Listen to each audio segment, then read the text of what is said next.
You know, inside pretty much every engine, there's a secret, a little piece of mechanical genius that turns really simple motion into incredible power. And the story of where that genius came from, well, it's one of the biggest surprises in the history of technology. You know this rhythm. It's that powerful, repetitive pulse of pistons just moving back and forth, up and down. And this motion, when you harness it, powers our cars, our generators, pretty much our whole world. It feels so modern, right? So essential to everything we've built. So, I want you to take a guess. When was this core mechanism actually invented? You know, the part that translates that simple up and down push into the spinning rotation that turns wheels. Was it during the Industrial Revolution? Maybe the early days of the car? What if I told you the answer is almost 800 years ago? Seriously, that the fundamental code running inside our most powerful machines was written way back in the year 1206. I know, it sounds impossible, doesn't it? Well, let me introduce you to the person who wrote it. To find the origin of this story, we have to travel back in time, to a place and an era just buzzing with innovation. And we're going to meet a man who earned a title that sounds like it's straight out of the future, the Father of Robotics. So, picture this. Our story starts in the court of the Artukid dynasty, in what is now Diyarbakir, Turkey. The year is 1183, and inside the palace, a chief engineer is hard at work, designing and building machines that honestly seem like they border on magic. Now, this wasn't happening in a vacuum. This was the Islamic Golden Age, a period of absolutely incredible scientific discovery. Scholars were translating and expanding on knowledge from all over, from Greek, Persian, and Indian traditions. It created this amazing hotbed for new ideas in math, medicine, and, you guessed it, engineering.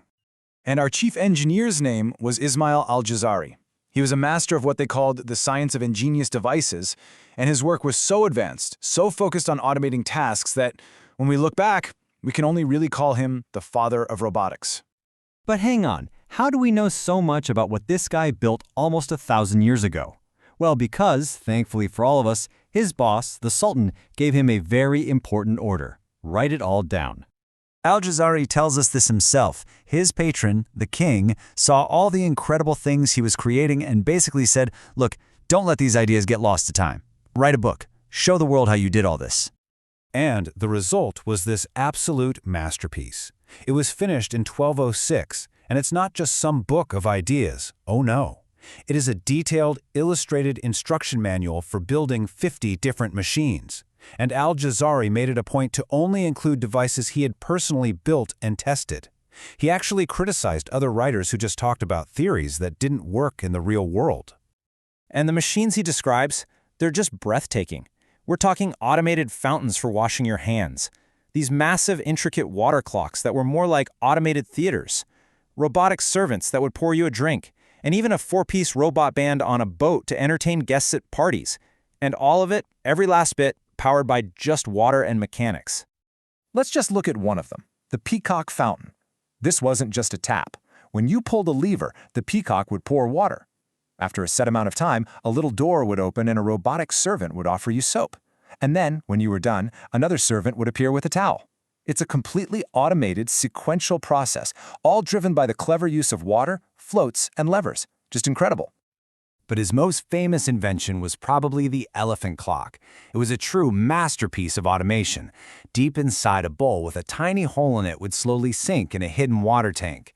Every half hour it would sink completely, pulling on a string, and that simple action triggered a whole cascade of events. A ball would drop, a serpent would tip over, a little figure would strike a cymbal, and a phoenix would cry out. Then the whole thing would reset itself. It's a stunning example of a self-regulating, feedback-controlled system. So, these automated gizmos are amazing, right? But inside his more practical machines, Al-Jazari documented the solution to a really fundamental engineering problem. The very same solution we started this whole explainer with. See, the big challenge is converting one type of motion into another. You've got reciprocating motion. That's the straight back and forth movement, like a piston. And you have rotary motion, which is the spinning of a wheel. The absolute key to almost every engine is figuring out how to turn that push into a spin. Just think about it like pushing on a bicycle pedal. Your foot goes up and down, but the wheel goes round and round. Okay, now take a look at this. On the left, you've got a diagram of Al-Jazari's water pump from 1206. On the right, a modern engine. Now look really closely at the mechanism that connects the pushing part to the spinning part in both of these diagrams. Do you see that? It's the exact same fundamental design. That device, that brilliant little component, is the crankshaft. It's the ingenious part that takes the linear push from the piston and turns it into continuous rotation. And Al-Jazari was the very first person in history to document this system in a machine that was designed for continuous work. In his case, a water pump that could run for hours on end. This table really shows you just how far ahead of his time he was. I mean, look at this. The crank connecting rod system he perfected around 1206 didn't even appear in European designs for over 250 years. And the double-acting pump? That idea didn't show up in Europe for nearly 6 centuries. The man was literally centuries ahead of the curve. So this raises a huge question. If Al-Jazari invented these foundational principles of modern engineering so long ago, why isn't he as famous as Leonardo da Vinci or James Watt? It's a great question, right? Why isn't this incredible story and this incredible inventor more famous? Why has this all been kind of hiding in the footnotes of history for so long? Well, part of the answer is just in how we often tell the story of science.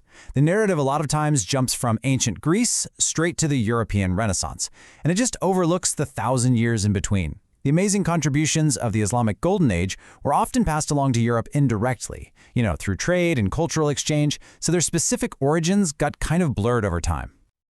But make no mistake, the impact was enormous. The mechanical principles Al-Jazari documented and perfected, the crankshaft, cams, automated control, these ideas filtered out into the world, and they provided the essential building blocks for the machines that would eventually power the Renaissance and kickstart the Industrial Revolution. So the next time you hear an engine roar to life or you see a construction pump at work, just remember that the secret origin, that mechanical code at its very heart, wasn't born in some 20th century factory, but in the mind of an incredible engineer in 13th century Turkey. It really makes you wonder, doesn't it? Al-Jazari's story was just waiting there, in plain sight, in his incredible book all this time. What other revolutionary ideas, what other geniuses of history are just out there, waiting for us to rediscover them?